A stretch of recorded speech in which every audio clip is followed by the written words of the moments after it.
Hello and welcome to the Genuine Learning Blog. My name is Melissa Galasso, and today we're going to talk about a FASB exposure draft related to leases. The other day my husband asked, are you really still teaching that standard? I've been teaching this before it was issued as an exposure draft, and then another exposure draft, and then since it's been issued, and then a number of different exposure drafts to amend it. And so yes, I'm still speaking on leases, the gift that keeps on giving. In this scenario, though, we are focused on the discount rate.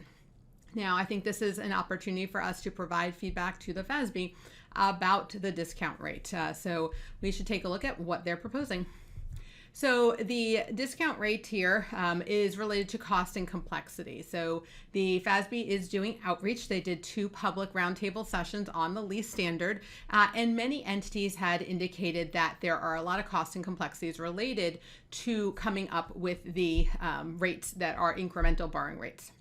And so the incremental borrowing rate would require that every lease have a rate related to the length of time that it's going to be outstanding, the underlying value of that's being borrowed essentially.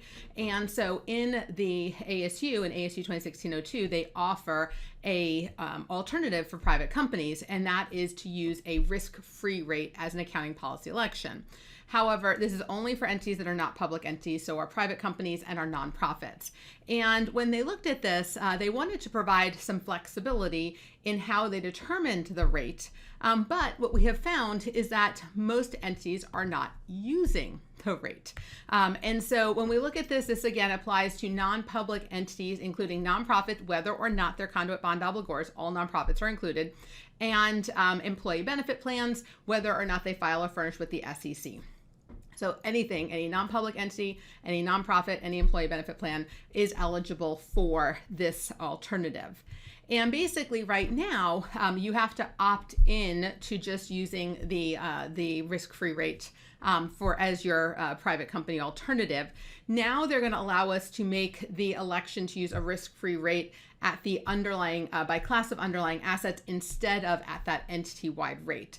So the accounting policy election was for all leases. And so they're coming back and saying, okay, we're not going to make you do it for all leases, but you can do it for some leases that you can't come up with an incremental borrowing rate.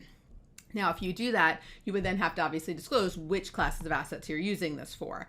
Now, the importance here is that many people find the risk-free rate to be punitive, right? You can't borrow at zero risk. And right now, interest rates are still at a very low. They're not an all-time low anymore, but they are lower than expected. And so people have said this is not really reflective of their true borrowing. And again, the lower the interest rate, the larger the liability.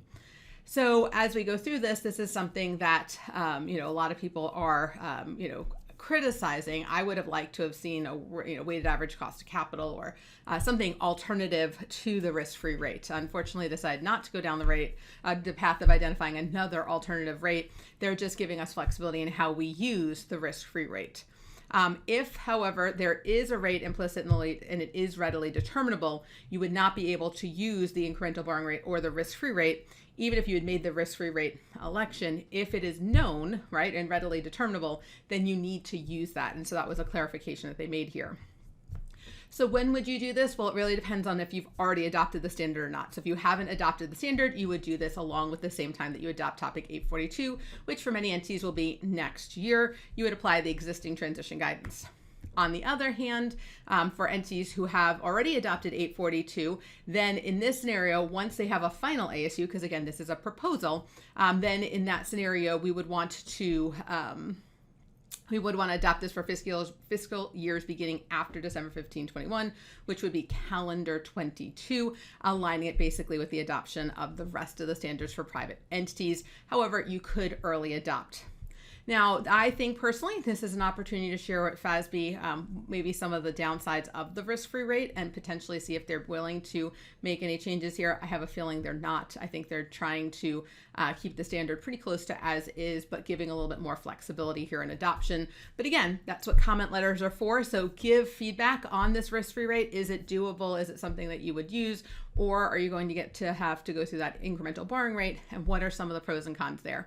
So hopefully this gives you a little bit of food for thought, and you might give that comment letter, although it is a quick turnaround, an opportunity. Thank you guys so much for joining me today, and I hope to see you on a future blog. Have a great day, guys. Bye-bye.